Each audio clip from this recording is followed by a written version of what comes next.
shall we begin? Let the games begin. All right.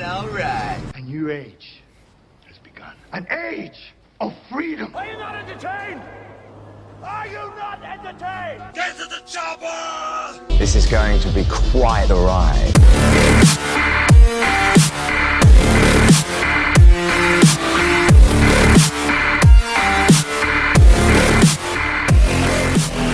And hello, everybody, and welcome to the Movie Pit Podcast. I am your host, Christian. Thank you very much for joining me on the podcast this week. It is going to be quite a podcast because it was a very, very busy week this week. So, hello, everybody. This is Movie Pit Podcast, where we talk about all of the big breaking movie news items of the week. We will usually talk about the movie trailers that came out this week. That's not the case. There has been some trailers, a couple trailers that came out this week. I will link all of those down below in the description/show notes area. I really don't have too much to say about them. One of them is for New Man Land, which is getting a lot of, and will be getting a lot of more award show love. So you want to go check that out. Stars Frances McDormand. That's in there. We'll talk about the director of No Man Land coming up in a little bit. There were some other trailers that came out this week as well, but like I mentioned, I didn't have too much to say about them. Of course, all the Super Bowl trailers that came out this week, pretty much all of what we've kind of seen already, with the exception of M. Night Shyamalan's new movie Old, which, again, 30 seconds, not enough, but also enough to get us intrigued. So I'll put all of those down below if you want to go check those out as well. But for the most part, this will be a pure movie news episode because we have a lot to get to. And if you remember last week, I uploaded the podcast pretty early because I had stuff to do. So we'll be talking about a couple news items that dropped after I dropped the podcast last week. So let's get to it because, like I mentioned, we have a lot to get to. So we're going to start with the news items that came out after the podcast went up last week. The first one being the new Resident Evil reboot, which will be an origin story set in 1998, has a release date of September 3rd, 2021. So it will be coming out this year on September 3rd. The idea is to kick off a new series, with the first movie being directed by Johannes Roberts, who directed the movie 47 Meters Down, which is the shark movie. Roberts said that he does want the movies, at least this first movie, to go back to the horror roots, especially from the first two games, to, quote, recreate the terrifying visceral experience. So that should probably be welcome quote from him to a lot of fans, because I know a lot of fans were very let's just say very expressive of how they felt with the past Resident Evil movies. The cast will include I always mispronounce her last name, and I apologize for this. Kaya Scorladinero. Nope, that's not even close. Scolodario. She was in the movie Crawl. She was also in the Maze Runner movies. She will be playing Claire Redfield. Robbie Amell from the Babysitter movies, the ones on Netflix, will be playing Chris Redfield. Avon Jovia from Zombieland Double Tap. He was also in a couple of TV shows. Some of them on, one of them was on Freeform. I forgot what it was called already. I didn't mark it down. But he will be playing Leon S. Kennedy. Hannah John Kamen, she played Ghost in Ant-Man and the Wasp. She was also in a very good show that I'm ashamed got canceled, called Killjoys. That was on the Sci-Fi Network, if you want to go check that out. She will be playing Joe Valentine. Tom Hopper from the Umbrella Academy will be playing Albert Wesker. Neil McDowell, who is pretty much a villain in everything he's in, will be playing William Birkin. So those are the main cast members. We also have Don Logo in the movie. He will be playing Chief Irons, assumingly the chief of police for Claire and Jill and everyone else. But we don't know who. There are other people involved in the movie. We don't know who they're playing. Lily Gow's in there. Chad Roke is also in there. They've had small bit parts in a few things. You may not recognize their faces because they're usually in the background, but they're also involved in the project. But yeah, this is. I remember when it was announced that there was going to be a Resident Evil reboot. I know a lot of people were happy, and a lot of people were hoping that it would go back to its horror roots, and that seems to be the case. And this cast is pretty impressive. I think Scolodario in Crawl was pretty great. It was pretty much her show, and she carried it very, very well. I only know her for that and for the Maze Runner movies. And, the Maze Runner movies, it wasn't really her show. It was more Dylan O'Brien's show, but she did really good in that. So I that's pretty cool. Robbie Amell. I haven't seen a lot of Robbie Amell. In the Babysitter movies, he's hamming it up, and he seems to be having a lot of fun with it. The only other thing I've seen him in is the small roles he had in the Flash TV show. So there was that. That's pretty much all I've really seen him in. Evan Jovia, I've seen him in Zombieland. I've seen him in a few things here and there playing bit parts, but Hannah Jo Kamen from Ant-Man and the Wasp. Again, she was in Killjoys. She was in I think like 1 or 2 episodes of Black Mirror, which she was really good in as well. I'm a big fan of hers. The Umbrella Academy. It's in my queue. I know. I'm sorry. It's in my queue. I'm gonna watch it. I am gonna watch it. But Tom Hopper does have the look of an Albert Wesker, so that's pretty cool. And Neil McDowell's always playing a bad guy. I don't know how they're portray William Birkin in this one, but if they go by the games, then kind of probably expect where that to go. But this is a pretty solid cast, especially for a movie that they had surprisingly shot, and it's already done. They've already finished production. So that's really cool that they were able to do that. So I'm looking forward to this. I really am. I always had some love for the Resident Evil games, and I can't wait. And the first couple movies, everything after that is kind of just dumb fun, real dumb fun. But for the most part, yeah, I can't wait to see what happens with this. All right, moving on. Chloe Zhao, the director of No Man Land, like I just mentioned earlier, said we'll talk about her, will write and direct a new Dracula movie for Universal that will have an original futuristic sci-fi western twist. Per reports, the character will be either living on or feasting on the fringes of society. This will be different from the Blumhouse-produced Dracula movie that has Karen Kuwasama directing and writing. So this will be different from what their Blumhouse is doing or Universal's doing. So they're putting on 2 different Dracula movies, which I find very interesting in them doing, but okay. Zhao was recently nominated for the Golden Globes for her new film No Man, like I mentioned. She had also directed Marvel's Eternals, which is coming out in November this year. Maybe. Who knows? Because of Rona. So that's pretty cool. I find it kind of interesting. It's, you don't have, there's no reason why we can't have more than one Dracula movie, but I do find it interesting that Universal is releasing their version, and then they're also helping release Blumhouse's version, which is probably will get confusing for people who don't follow the movie news cycle, like, you and maybe, for me, especially maybe even for you if you're listening to this podcast.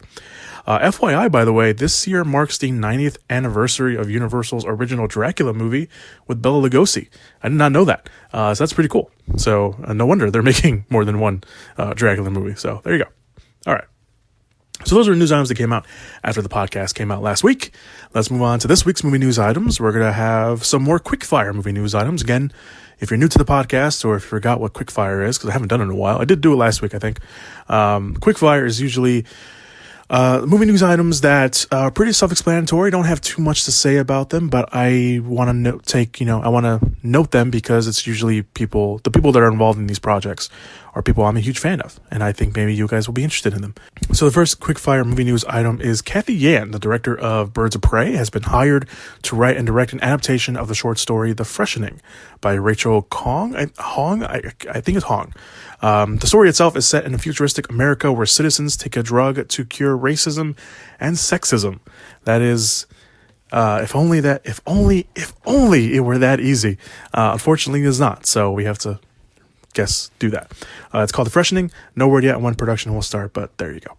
Octavia Spencer is in talks to join Will Ferrell and Ryan Reynolds in Spirited, Apple's new take on A Christmas Carol that will reimagine the Charles Dickens tale as a musical. Sean Enders and John Morris, who directed Daddy's Home, will write and direct the movie, which will also see Reynolds playing Ebenezer Scrooge-like lead. Not actually Ebenezer Scrooge, but just someone who is very much like him, who is visited by the ghosts of Christmas past, present, and future. Ferrell is expected to play the ghost of Christmas present, while Spencer Octavia Spencer, if she signs, will play Reynolds' good-natured co-worker who helps them teach the kindness during the holiday season. From the reports, it sounds like Apple beat out Netflix, Paramount, and Warner Brothers. So there is that. So that's kind of cool. The Christmas Carol always gets reimagined, gets thrown around. So I'm okay with that. And the cast seems pretty cool. I mean, Will Ferrell, Ryan Reynolds, Octavia Spencer, not who I would expect to be involved in a movie like this, but hey, why not? J.K. Simmons and Nina Arianda Nina Arianda, by the way, from Midnight in Paris. She's on the show Billions on Showtime. She was also in Prime Video's Goliath. I think maybe most people will probably know her as the assistant that was in the movie Richard Jewell, who she plays Sam Rockwell's assistant, in case you need to face the name. She is in negotiations. So they're both in negotiations. J.K. Simmons and Nina Arianda are in negotiations to join Nicole Kidman and Javier Bardem and Aaron Sorkin's drama Being the Ricardos. The film will center on the TV icons Lucille Ball and Desi Arnaz and follows them on set during a production week of I Love Lucy, where Ball and Arnaz face challenges on two fronts, one crisis that could end their careers and the other that could end their marriage. Simmons will play William Fairley, the actor that played Fred Mertz, while Arianda will play Vivian Vance, who played Ethel Hertz, of course, the neighbors on the show. And Sorkin has been working on this project for a long time. At one point, he had Kate Blanchett attached to star as Lucille Ball, but they went with Nicole Kidman at that point, and the movie will have the Arnaz children involved in some capacity as producers, so it's a family affair. They're not, taking anything for granted on that. So there you go. Moving on. Netflix has gotten the rights to develop the an animated feature film on the books called Redwall. If anyone is familiar with the Redwall books, they're getting an animated feature. The plan is to do an adaptation of the books, but also do an event series based on the character Martin the Warrior, which, if you remember the Redwall books, that character should stand out.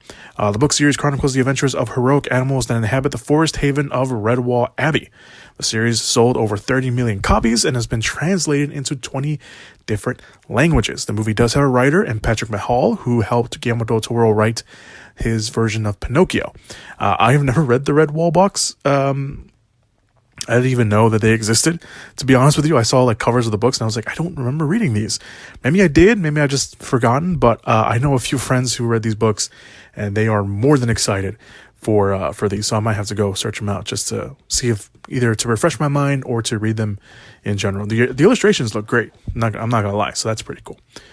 And finally, the last quick fire movie news item is Paramount Pictures has revealed the title for their sequel to Sonic the Hedgehog.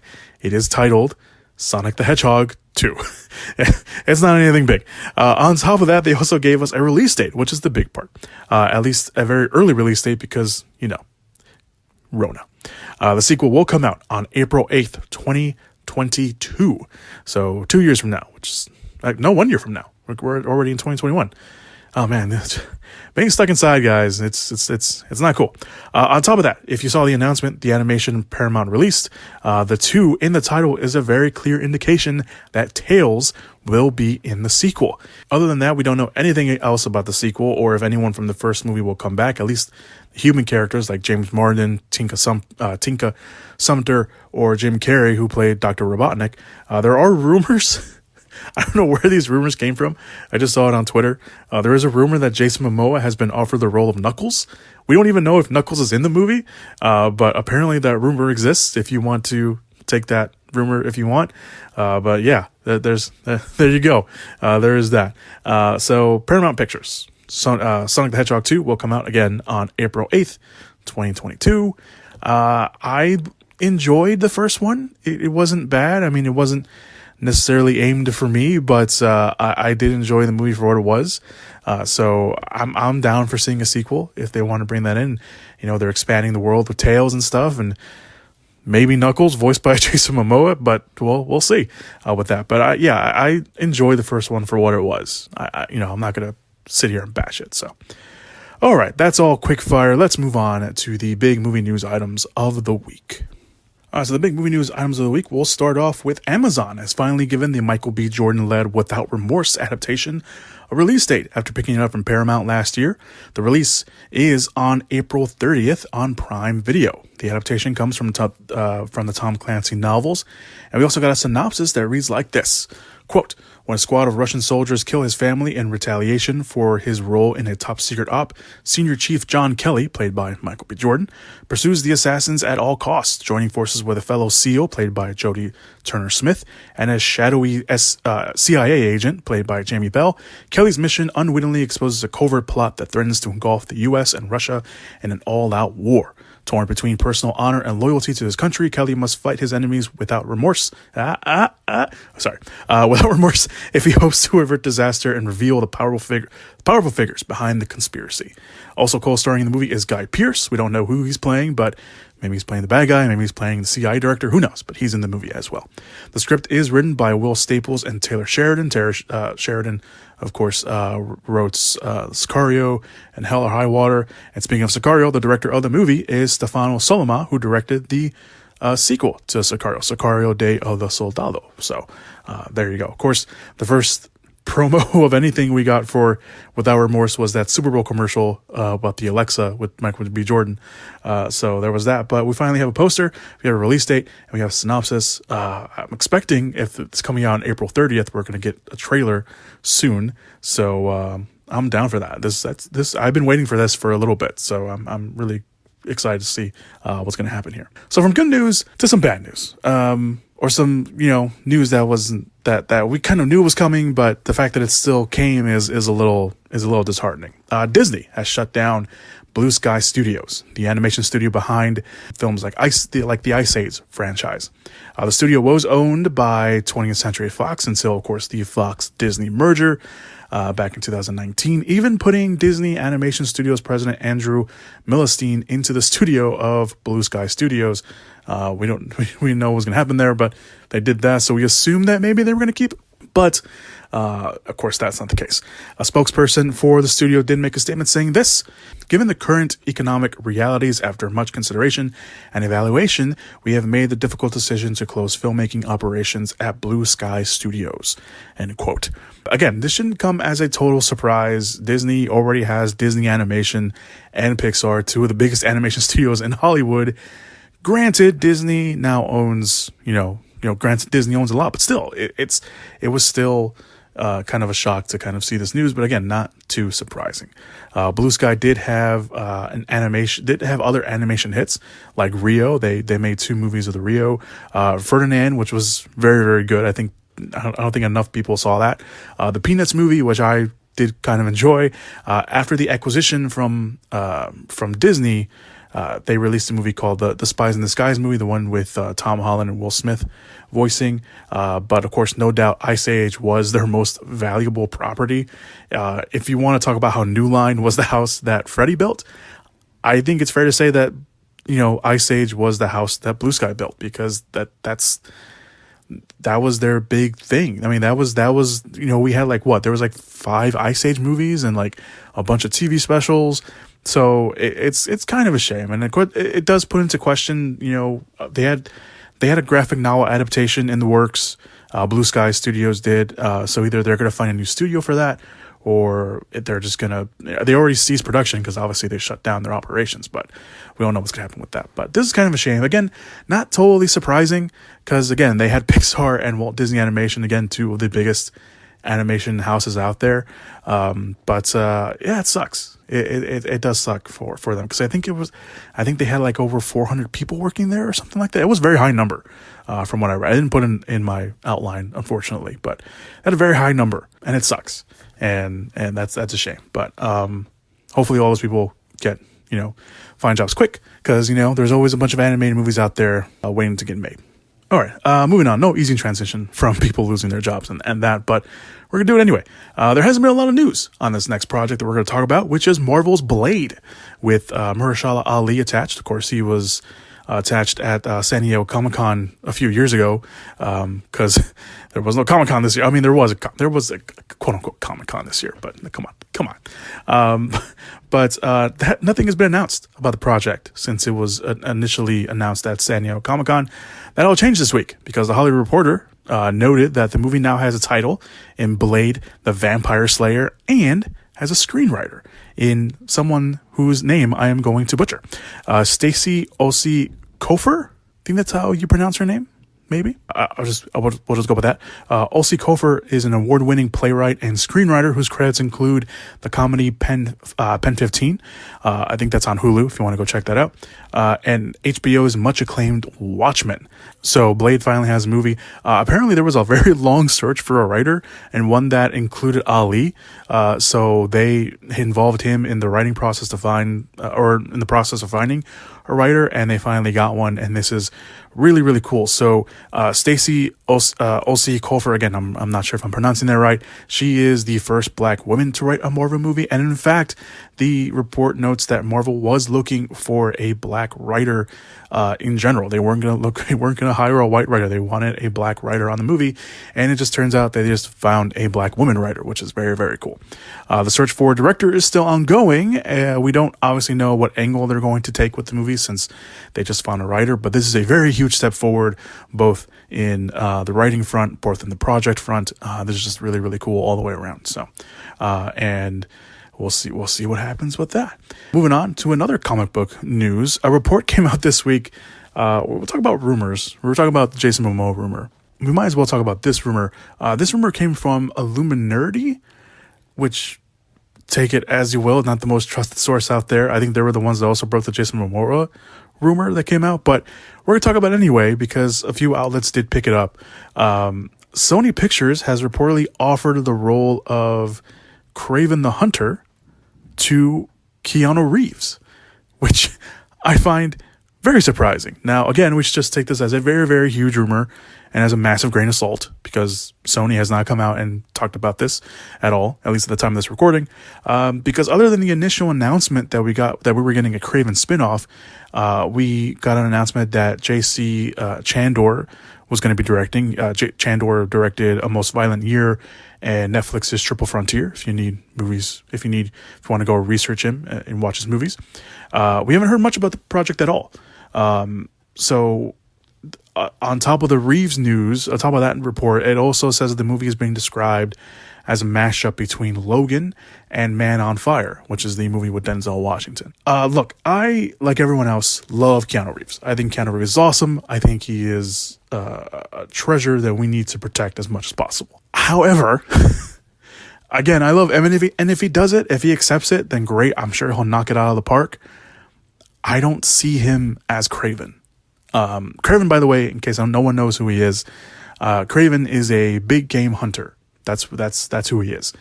And depending on what kind of stories you take from the comics, he either took something or there's something about him that is just freakishly, supernaturally strong. But he's not like Dr. Octopus, who has, the metal arms. He's not like the Lizard. He's not like, Vulture, who, depending on, again, what version of Vulture you decide to take it to account. He's just a big game hunter who wants to hunt Spider-Man because he thinks that Spider-Man is the ultimate prey and game for him to take down and capture. So that's kind of who Kraven is. And there's a lot more to Kraven as well, again, depending on what you read from the comics. But again, I don't see Keanu Reeves taking that role. I mean, in some regard, again, if he takes it, I'm sure he'll knock it out of the park. But I just don't see it. I'm not one of those people who's usually like, you should hire this actor, and if you don't hire this actor, then it's the whole project's gonna fail. Like, you're just asking for failure. Like, no, I'm not that person. I'm not that guy. I want the best possible actor to take a role, even if he looks nothing like the character, or she looks nothing like the character. As long as they're a good actress or a good actor, I don't care. I don't care that they don't look like their comic book counterpart, or book counterpart. As long as they do the role justice, and as long as they're great in it, that's all I care about. But as much as I like Keanu Reeves, he's not the person that I think of when I think of Kraven. And again, all of this could be for nothing because it cannot even be real, but it couldn't be real. But I don't know. We'll see. We'll obviously see what happens. But I just wanted to bring it up because I felt like if I didn't bring it up, then I wouldn't be doing my job. So my fake job, because I don't get paid for this. Moving on. Visual effects and animation studio Animal Logic confirmed they are working on an animated musical adaptation of Toto, the doggone amazing story of the Wizard of Oz for Warner Brothers. The children's book by Michael, I mispronounced the last name too, Morpungo, and illustrator Emma Chichester Clark follows the adventures of, Toto, Dorothy's dog from The Wizard of Oz. The animation studio Animal Logic has worked with Warner Brothers in the past. They did all their Lego movies for them. They also worked on movies like Guardians of the Galaxy Volume 2, Alien Covenant, Captain Marvel, just to name a few. So they're working on this, which I find very interesting, that they're doing an animated movie about Toto, which, I mean, let's face it, people think Toto is cute, and apparently there's a book about Toto, so there is that. But that was really just a nice little appetizer, because this was the one that kind of caught me off guard. New Line Cinema has hired Nicole Castle from who also worked on HBO's Watchmen to direct a new adaptation of The Wizard of Oz. Now, not a single outlet out there called this a remake. All of them called it a new adaptation. So it looks like it won't be a remake, although a lot of people out there are very nitpicky about certain things, and there is more than one Oz book. So, and the whole, remakes of adaptation, it's based off a book. Like, for me, if you adapt a book more than once, that's fine, because you're interpreting it different ways. I don't know. That's a whole other conversation that I don't want to have. But anyway, this is not a reboot, a remake. Maybe it is, maybe it isn't. But every outlet that I read said a new adaptation. They were very clear of not trying to call it a remake of The Wizard of Oz. So there are drafts of the script. And just keep going off the report. There are drafts of the script. They were written by Darren Nemec, who wrote the Goosebumps movie and Gemini Man, and duo Neil Waldner and Gavin James. They wrote the San Andreas 2 script that's, I guess, being worked on or already finished. I don't know, but they're working on a San Andreas 2. But nobody yet on a new writer, or if they're going to use, or if Cassell is going to use what they have, or she's going to, again, start from scratch. Either way, New Line's partner studio, or parent studio, I should say, Warner Brothers, owns the rights to Wizard of Oz.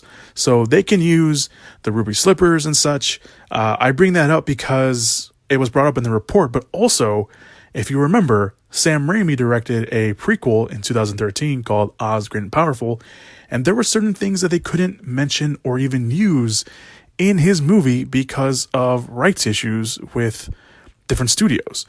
And for whatever reason, I did not put down what studio it was that Sam Raimi did the Oz, Great and Powerful. But there were certain things they couldn't use, like the certain shade of green that the Wicked Witch had.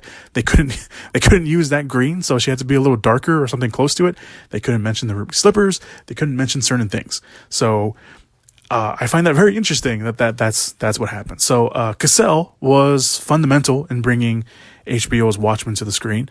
She is also a rather seasoned TV director, doing episodes for The Killing, The Leftovers, Better Call Saul, and Westworld. She does have some movie experience. She did direct a movie in 2004 called The Woodsman, if you want to go search that and see if you want to see what she can do on a feature-length basis. But yeah, they're doing a new adaptation of The Wizard of Oz, which I find which I'm conflicted about, because again, they're not calling it a remake, which is kind of worrying me that they're not calling it one, but they're doing that. Also, the fact that they're not calling it a flat remake, and the fact that they're doing one in general is kind of worrying, because I love The Wizard of Oz. Wizard of Oz is right up there on my top favorite movies of all time. It's just one of those movies that I could watch whenever it's on, no matter what part they're in. But yeah, there you go. That's interesting. I don't know how I feel about this one, guys. I really don't know how to feel about this one. But let's move on, because we got other stuff to get to. The video game adaptation of Borderlands, directed by Eli Roth. Again, just not a fan. Continues to grow its cast with the latest additions of Jamie Lee Curtis and Jack Black. Curtis and Black will now join Cate Blanchett and the other recently added Kevin Hart from a few weeks ago, actually. Curtis will play Tanis, an archaeologist on Pandora, who might have the key to finding the vault, the alien vault that everyone's looking for, but whose complicated history with Lilith, I don't know why that's so hard to say, Lilith, played by Cate Blanchett, isn't going to help. In the games, Dr. Patricia Tannis was a non-playable character who was integral in the main storyline in the first game and would help the main characters out in the later half of the games. Jack Black will voice the character of the sarcastic robot Claptrap, which, if you play the games, you probably know who he is. This will act as a reunion of sorts for Black, Curtis, and Roth. Black, Blanchett, and Roth, who all work together in The House with the Clock in its Walls, which is the only movie, really, that I can firmly say I did truly like of Eli Roth's. Even though Black is just going to be in the recording booth because, they were on screen, but he's going to be voicing the character. Hart, if you need a reminder, will play the character of Roland. The movie will be written by Craig Mazin, who did HBO's Chernobyl. And again, if you don't know anything about the games, the Borderland games follows a group of vault hunters who are after a legendary vault filled with alien technology. And of course, they're not the only ones after the vault on a on a different planet called Pandora. Not Avatar Pandora, just Pandora.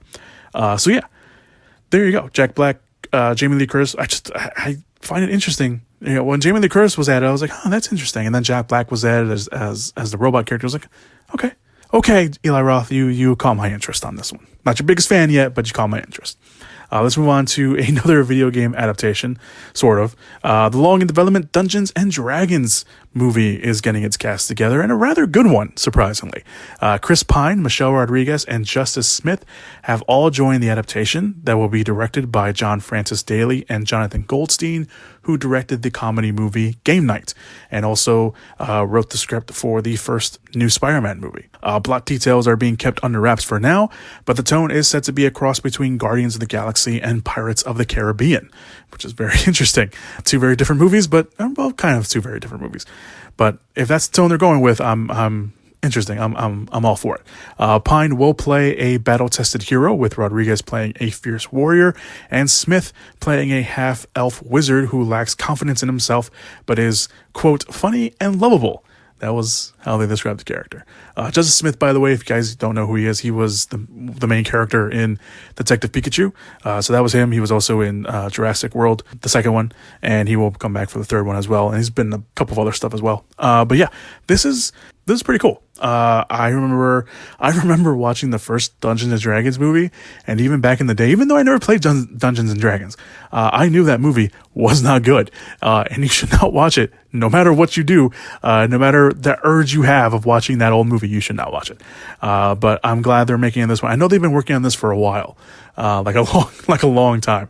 So I'm glad they're finally getting a cast together, and it's a good cast. I like Pine. I think Chris Pine has a lot of great talent, and I know a lot of people have their feelings about him still too, but there's that, and Michelle Rodriguez playing a fierce warrior, which is pretty much right up her alley, and Justice Smith, depending on how he plays the character, can be really again, like his character is going to be funny and lovable, or he can be annoying. But we'll find out how that works out. But I'm looking forward to seeing how they do another Dungeons and Dragons movie for sure.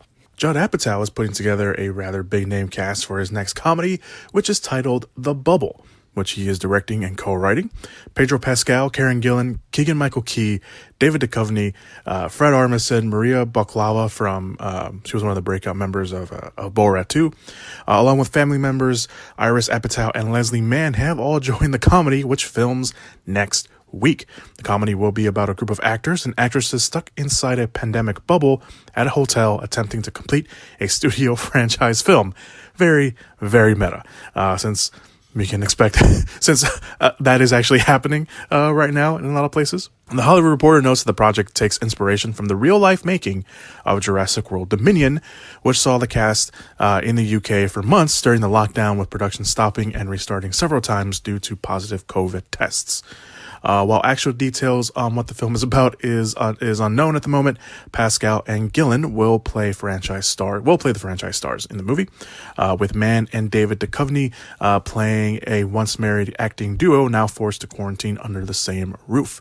It should be noted that the movie has nothing to do with Jurassic World Dominion, so don't expect any weird crossovers. This is actually kind of cool. I find that kind of funny, the whole meta-ness of it. And if anyone's going to do it, it has to be Judd Apatow, because of course it's going to be Judd Apatow. But this is a pretty cool cast. This is a pretty great cast. I like the idea that that they're taking it, the meta approach to it. I know some people will probably find that a little on the nose and maybe a little offensive or whatever, but I think this is kind of cool. I think they want to do that. I think that's pretty cool. All right. Will Smith is set to star in the action thriller Fast and Loose by director David Leitch. The movie is being written by John and Eric Hober, who had a hand in writing the movie Red, with the one with Bruce Willis and John Malkovich and who else was in there? Morgan Freeman, Helen Mirren. I knew there was someone else in there, but and they also had a hand in writing The Meg. So the movie Fast and Loose has Smith's character waking up in Tijuana with no memory after being attacked and left for dead, only to discover that he has been living two different lives, one as a rich and successful crime boss and the other as a broke and lonely CIA agent. The catch is he doesn't know which lifestyle represents his true identity, and worse, he's not sure which one he wants to live either. Sony, Paramount, MGM, and Warner Brothers are all in the mix to pick up the movie, as well as different streaming services. Will Smith will also produce the movie with his Westbrook Studios banner. Smith has King Richard coming out, where he plays the father of Venus and Serena Williams, coming out later this year. He's also going to star with Kevin Hart in the remake of Planes, Trains, and Automobiles. Meanwhile, Leitch is currently filming another action thriller, Bullet Train, which we'll talk about in just a second. But there's no word yet on when Fast and Loose will go into production. This sounds pretty cool. Will Smith, getting back into the action train. I like it. I do. And David Leitch. I mean, you know what we can expect in a David Leitch movie. Of course, one of the directors of John Wick, Atomic Blonde, Deadpool 2, Hobbs and Shaw, which he released a couple years ago. So that's I'm excited for that. So speaking of David Leitch and Bullet Train, the movie has added Sandra Bullock to its very impressive cast. Brad Pitt, Aaron Taylor Johnson, Brian Tyree Henry, Zazie Beetz, Joey King, Logan Lerman, Masa Oka, Andrew Koji, and Michael Shannon are already set to star in the movie, which is already filming, like I just mentioned. The movie is based on a Japanese novel titled Maria Beetle, if you want to go check that out. In the movie, we'll see a group of assassins who begin to realize their contracts are all connected in a nefarious conspiracy. So this is pretty cool. I like the whole idea of this kind of contained action thriller. It seems like the whole movie will be in a bullet train. And if you don't know about bullet trains, they're all pretty much all over. I don't think they're all over Asia, but there are some in Japan, and it's a bullet train. It takes you from one place to another very, very fast.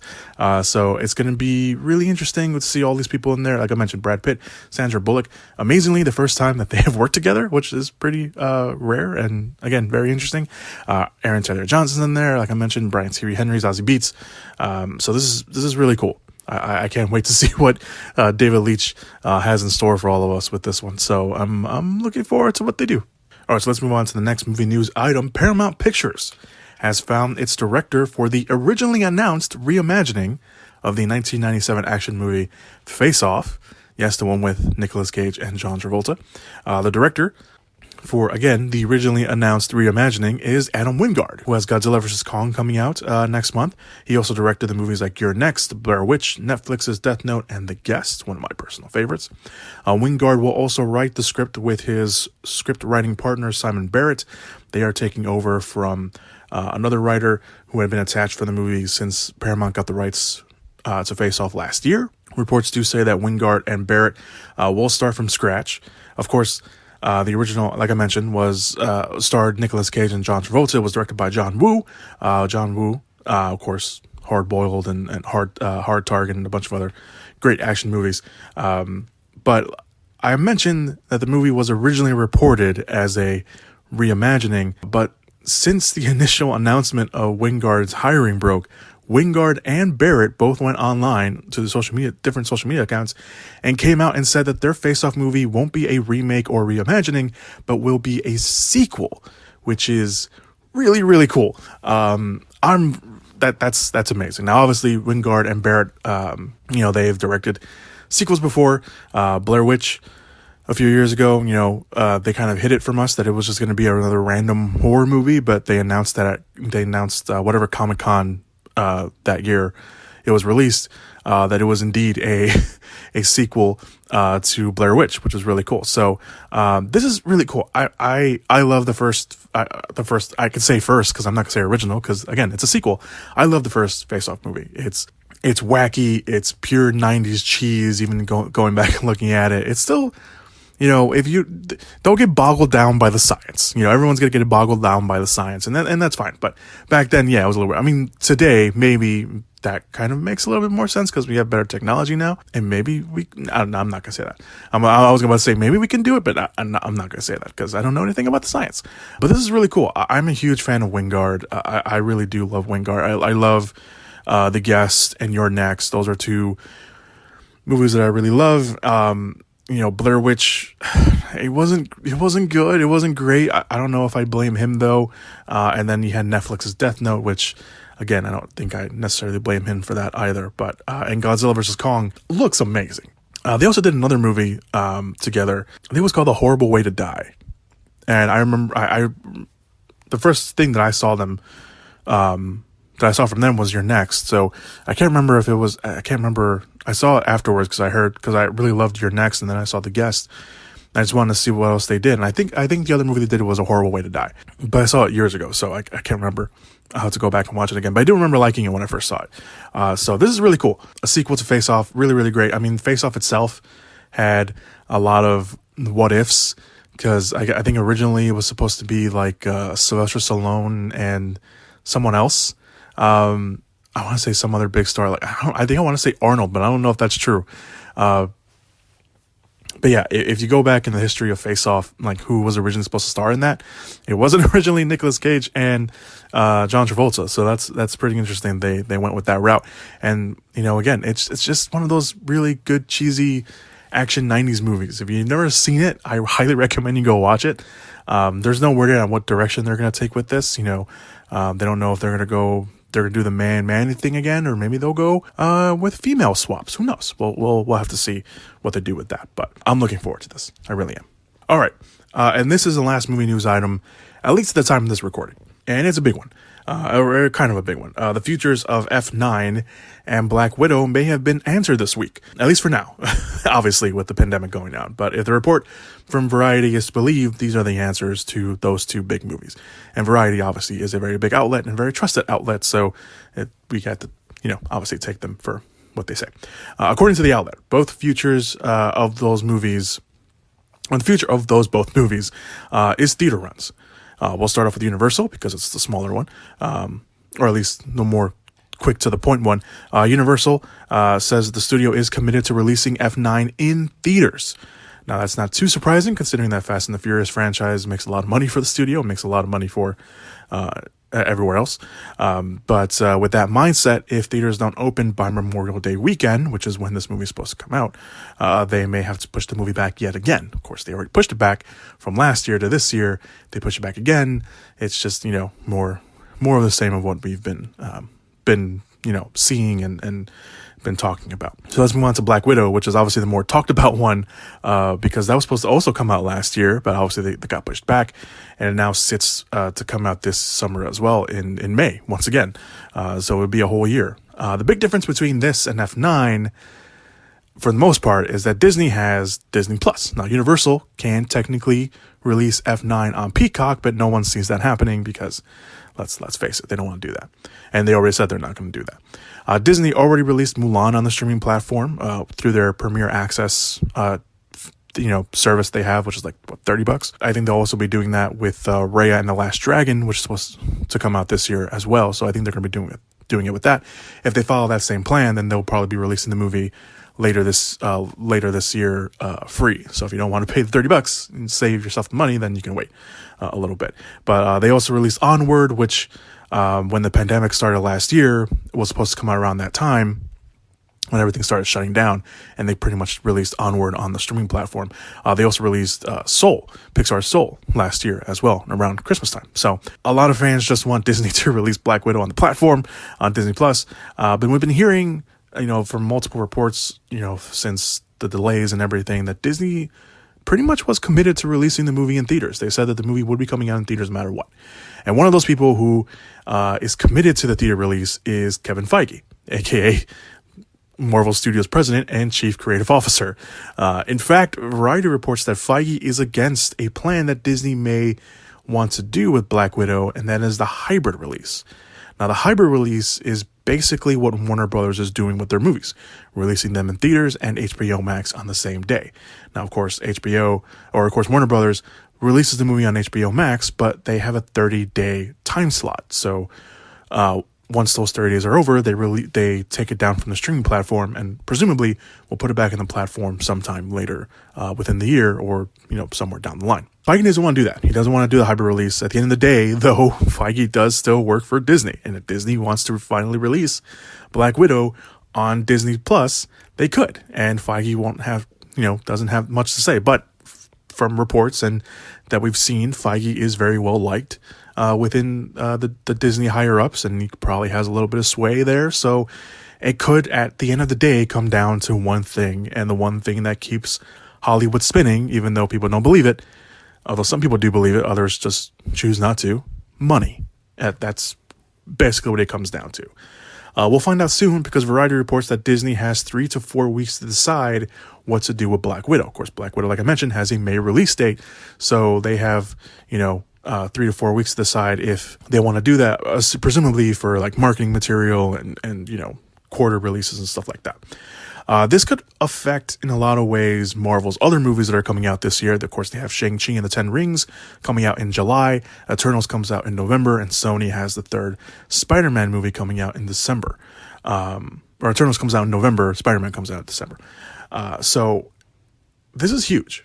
Obviously, like I mentioned, a lot of fans just want the movie to come out. A lot of fans just want the movie to come out on Disney Plus. I know, because I have some friends who just want to see Black Widow overall, and that they have to do it on Disney Plus, and they will do it on Disney Plus. This is big. We're still in the pandemic. The vaccines are finally starting to roll out.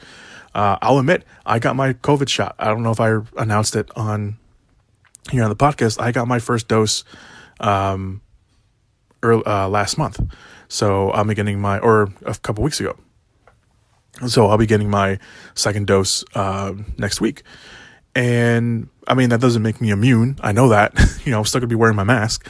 I'm still gonna be careful, but not everyone has their COVID shots. And then on top of that, a lot of theaters still aren't open. So obviously, it doesn't matter if the movie comes out in May if there's no movie theaters open to show them. Do I think the hybrid release is a good method? I mean, in some ways, yes. In some ways, no.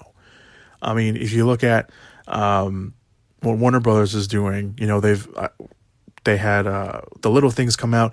They have Judas and the Black Messiah coming out this week. If there's not, like I mentioned, if there's not movie theaters open, then it doesn't matter if there's a hybrid release, because in most part, it's not a hybrid release.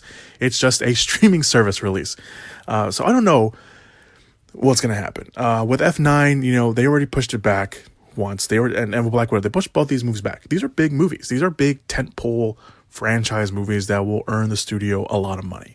And if they release those movies in a streaming service or even on VOD, they're losing a lot of that money, because some of that money, not everyone's going to want to pay, however much, $30 or whatever, to watch a movie at home. Even some people will, obviously. Some people have already said they're okay with it. But, there are a lot of people out there like Kevin Feige and even myself who want to go watch a movie in theaters. I'm not going to lie. I want to watch a movie in theaters.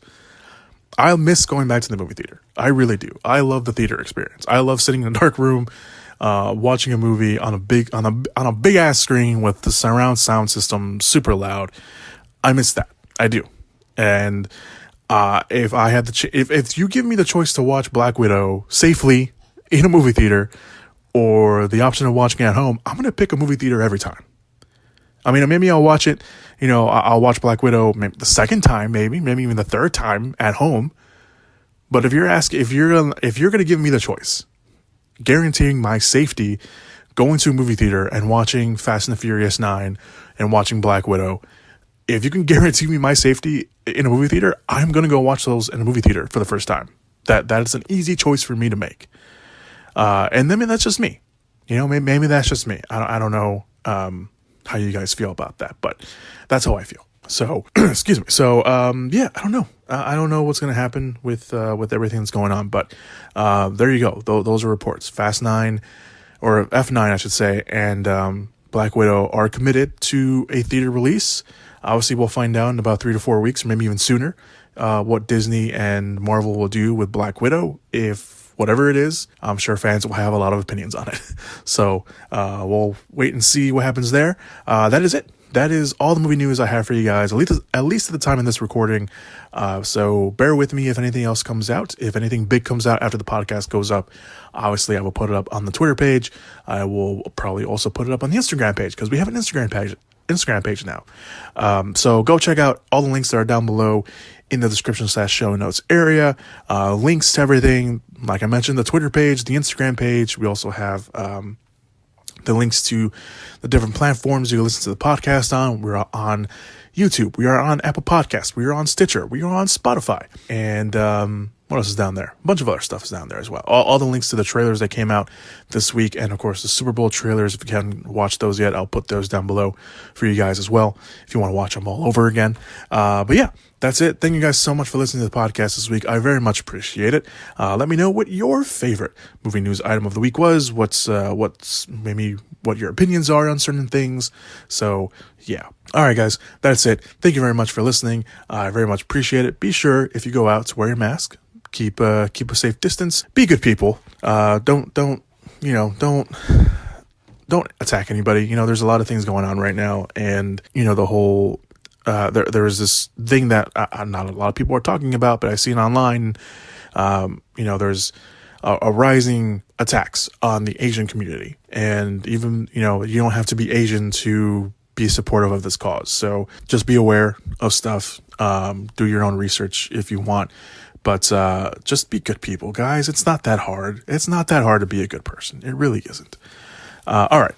That's it. Thank you guys so much. Be good people. And as always, go watch some movies. Whoop whoop! Yeah! Give it up! Movies!